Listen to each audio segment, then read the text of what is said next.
A lot of people have got conflicting information on how to go about processing their British citizenship. In this video, I'm going to give you very easy and practicable steps on how to go about it from a personal experience. Mind you, I'm not an immigration officer, I'm not an immigration advisor. I'm only going to be sharing tips and tricks and steps on how to get your British citizenship from my personal experience. My name is Dr. Pepple. I work here in the UK as a doctor. Basically, I do videos for international students and international medical graduates who are transitioning to study or to practice in the UK. I'm going to be talking about very quick and easy steps on how to get your British citizenship in 2022. If you're watching my video for the very first time, come on, what are you waiting for? Hit on that subscribe button on the lower right hand corner and also tap on the bell notification so you'll be the first to know when I've got a new video. This is the first in the series of how to get your British citizenship. So early this year, I got my indefinite leave to remain, which is the ILR, which is the step before application for British citizenship. And I'm only a few months away from applying for my British citizenship. So I'm going to be showing you very easy ways on how to go about your application process. Mine was 7 years because I spent 2 years on the student visa before I transitioned to the work visa for 5 years. So basically, if you are in my category, being on tier 2 work visa, normally it takes only 5 years for you to apply for indefinite leave to remain. First of all, you need to check if you're eligible to get the indefinite leave to remain. The indefinite leave to remain is also called the settlement. And the settlement is what gives you the right to live and work in the country as long as you like, and also to apply for some benefits if you're eligible. And after this, a year after, you are eligible to apply for British citizenship. Now, there are many ways to apply for the indefinite leave to remain based on your circumstances. The indefinite leave to remain, for the sake of this video, I'm going to call it ILR. So you need to familiarize yourself with the eligibility criteria. I'm going to put a link down below so you can click on it. It takes you to the website so you can see all the eligibility criteria, but I'm going to run through a few of them just for you to be aware. One is you need to live in the UK. If you are on tier 2 visa, for instance, you need to have lived in the UK for 5 years. If you are on tier 1 visa, you need to have lived in the UK for 2 years or 3 years, depending on your circumstances. If you've got a family living in the UK who are either British citizens or who have got indefinite leave to remain, or you are in the country as a dependent, then you also have number of years that will qualify you to apply for the indefinite leave to remain yourself. And in most cases, it's usually within 4 to 5 years. Some people also need to have lived in the country for 10 years before they can apply for indefinite leave to remain. The various circumstances surrounding how many years you need to be in the country before you can apply are all on the government website. And like I said, I'm going to put a link down below for you to familiarize yourself with all the eligibility criteria. Just in a nutshell, you should have been legally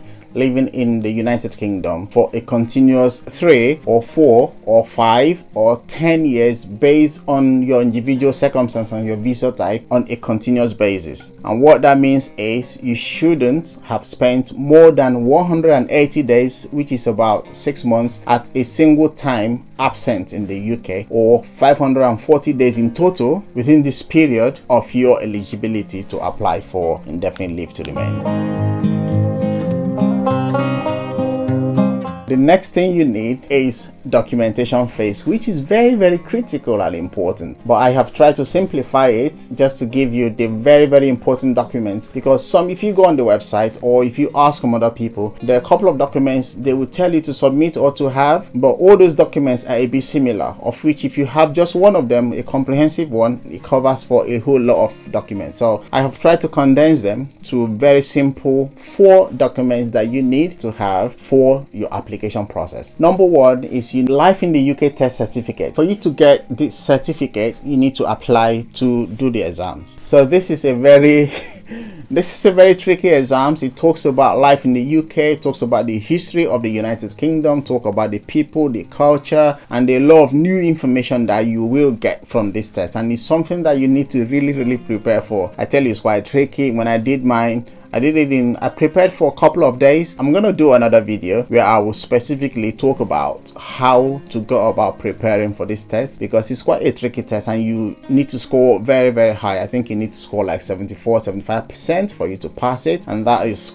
getting 18 over 24 questions right, which is quite tricky, which is quite difficult, but it's also very easy. It depends on how you go about it. They are very concise materials, very targeted ones that you need to study for this. So I'm going to do a subsequent video on how to prepare for this. If that's something that's interesting to you, just watch out for it. So this Life in the UK test is also the same one you will need eventually to apply for your British citizenship. So if you pass it, it's got no expiry date. You just need to keep that. So you also need to have all your past and present international passports. So the passport of your country, you need to have all of them. Some people have 2 or 3, so you need to gather all of them together. If you've misplaced any one, you need to show evidence that you've got one in the past. Personally, I misplaced my Nigerian international passport when I traveled to Paris, so I had to show evidence of having had one in the past, show evidence of reporting that loss to the police. Those were enough proof to show that I've got such passport in the past. You also need to show evidence of your immigration status, and that's talking about either your visa to live or work in the United Kingdom and also your British resident permit, which is a BRP. So you need to show employment letter from your past and your present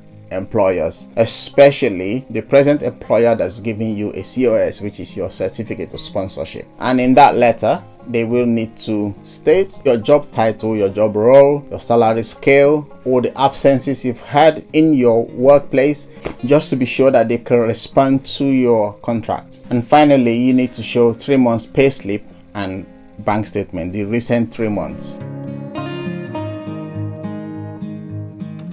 So the next step is the application process itself. The main application process actually is done online. So all you need to do is go to the government website, set up an email service system, fill in all your documents, your personal information, and you apply through there. So you'll be asked to make an appointment with the UKVCAS, which is the UK Visa Citizenship Application Service, to set up an appointment date for your biometric, which is basically when you go for fingerprinting, photo capturing, and also to check your documents.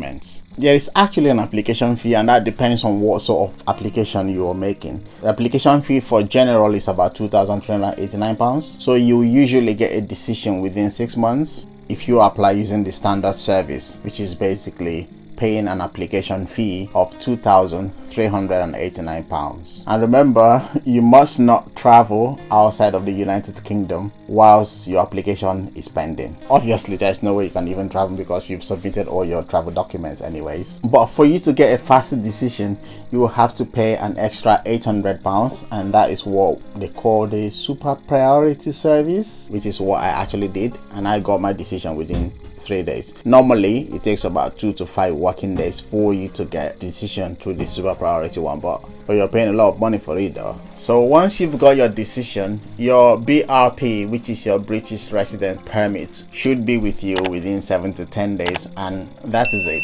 Basically, that is all it takes for you to get your indefinite leave to remain in the United Kingdom. Like I said earlier, from the time you get your British resident permit for your ILR, it takes about 1 year for you to apply for your proper British citizenship. I'm gonna do a subsequent video on how to go about applying for that when I eventually do mine, because I just want all these videos to be based on personal experience. The final bit of things is tips and tricks on what you should be doing now to, get yourself ready. The first thing is watching this video, which you are doing, so you get all the necessary information. You can watch other videos as well of so many other people who've done similar things. The next one is remember that you need employment letter from all your previous employers. So what I would advise you to do is when it gets closer to the time for your application, you need to supply all your previous employers information about your job, especially when it comes to your annual leave, so they don't have to start looking all through documents to get that information. That's going to